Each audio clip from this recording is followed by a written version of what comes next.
morning, turn down your ear volumes and and take out your headphones if you have any, because there might be a slight chance this contains screaming. If not, I'm just gonna say leveled with you. Be honest, I had an extremely crappy day today. The worst day I have ever had. So do not expect this review to be even worse than it normally is.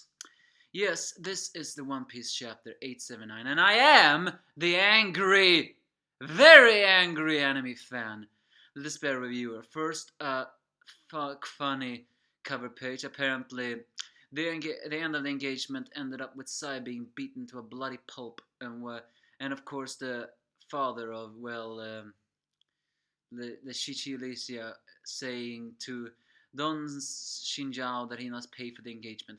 Why do I have a feeling they're gonna go to the ice continent and Sai is gonna open it with his leg and they're gonna use all their treasure to pay for that one?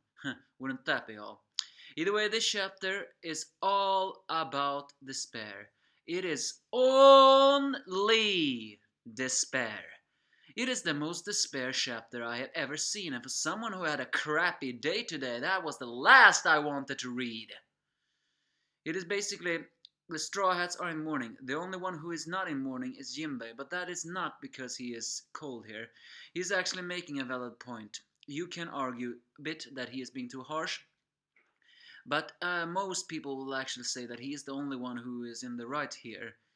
But you have to realize, people, that these are the Straw Hats who are crying, and the Carrot. They are the most emotional of all of the Straw Hats.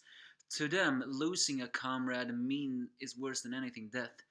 Jinbei shoots them out not because he's heartless, but basically saying they have not yet escaped, so they cannot mourn a comrade now. But he's also saying that where they got to, where they are, and where they've been, the very fact that they got out with just one of them dying is a miracle in itself. He's saying that Pedro volunteered and he wanted to go out just to make sure that the Straw Hats could live another day. Therefore, it's not a death of. It is a death, but it's not a death of disgrace. It's a death of victory, so to speak. It is almost like you're saying, Jinbei makes a point saying, how much do you think the enemy suffered on what we have done here? In a way, that is true, what I've said before. It's the Straw Hats have done what almost no other rookie have done so far, and that is messing up a Big Mom's tea party, stealing the poneglyph, and many, many things more. And they have yet only lost one comrade. If you think about it, that is a very big amount of middle finger to the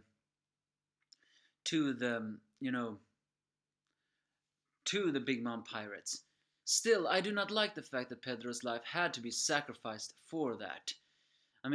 People are gonna complain that if Pedro comes back, then people are gonna complain because that they're just gonna say something like, "Oh, what is this? Is this an asshole?" Or they're gonna say something like, "When you are in these situations, a hero is supposed to die." You know what? And if Pedro stays dead, then this only foreshadows just much more on how many is gonna die in the Kaido arc. We cannot forget that Ichiro Oda somewhat promised that the next arc of Wano is going to be even more awesome than the Marineford, and Marineford had many things more.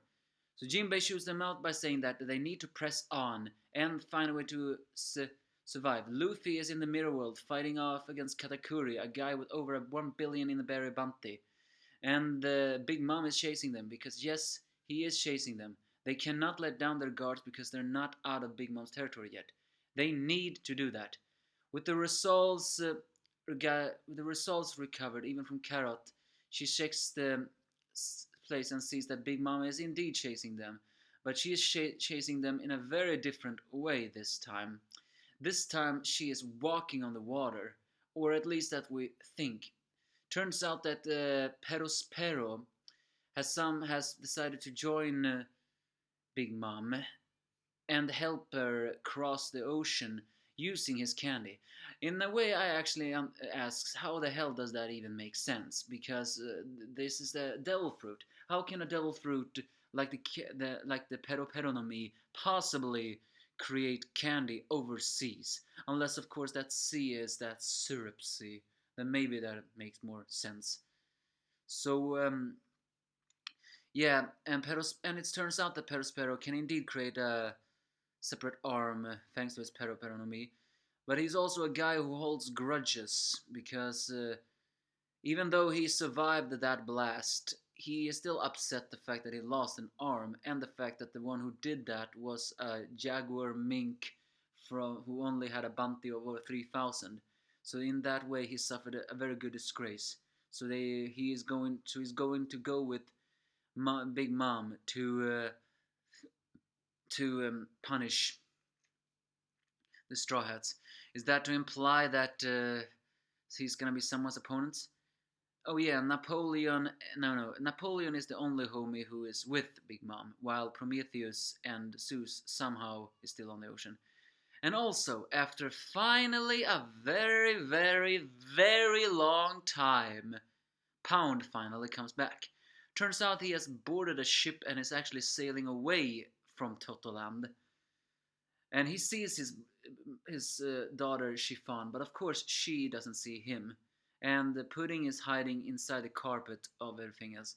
Lola was the former minister of the chocolate, and somehow no one has gotten that post yet, not even Pudding.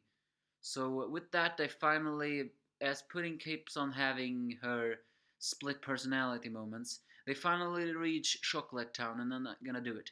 The chapter ends with the ultimate despair, as Luffy tries to fight off Katakuri as best he can, but Katakuri copies almost every single move that Luffy does, and only the way he does it is stronger and better than Luffy ever did.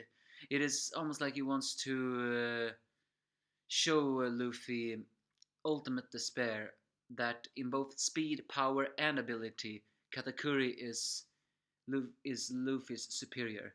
Of course, Luffy is not taking that lying down, and yet, but Katakuri is even faster than him. And finally, Luffy tries to do one Gomu Gomu no Elephanto Gun, but Katakuri cancels it with a Elephanto Gun of his own that he punches Luffy straight into the wall. Is this the end of everything? Are you seriously telling me that Luffy cannot defeat a 1 billion berry bounty guy? A guy over 1 billion and 50 billion berry bounty on his head? Apparently no, Luffy cannot.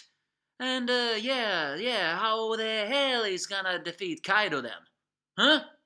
How the hell is he gonna defeat a disaster? Huh? You can't throw us in these situations, Oda, unless you have a plan. And I hope to God that you have a plan. Because this is just getting a little bit too much despair. Yeah, I mean, Katakuri's fighting abilities was awesome, but the chapter itself, no, it was nothing more than pure despair. And he even tried to throw Luffy into despair, even saying like, you are inferior to me in every single way. And Perospero is with the Big Mom. What does that mean? Does that mean that someone is gonna fight him after all? Who the hell is gonna fight him? Sanji? If that happens, then I'm fine with that. But then you have to make sure that Sanji wins! And now that Chiffon, Pudding, and Sanji have reached Chocolate Town, what awaits them there? Well, time to pick a cake, I guess. So how is Luffy going to win over a guy like Katakuri? I mean, he hasn't shown his Gear 4th yet. But we all know what happens if he uses Gear 4th. In Gear 4th, Luffy is in a total different league. But this is Katakuri we're talking about. I highly doubt he is not ready. I mean, now I've confused myself. I'm trying to say, I think Katakuri will even have a strategy to defeat him there. So how is Luffy going to win? Is he going to adapt his Devil Fruit in a different way? You give me your thoughts if you have any.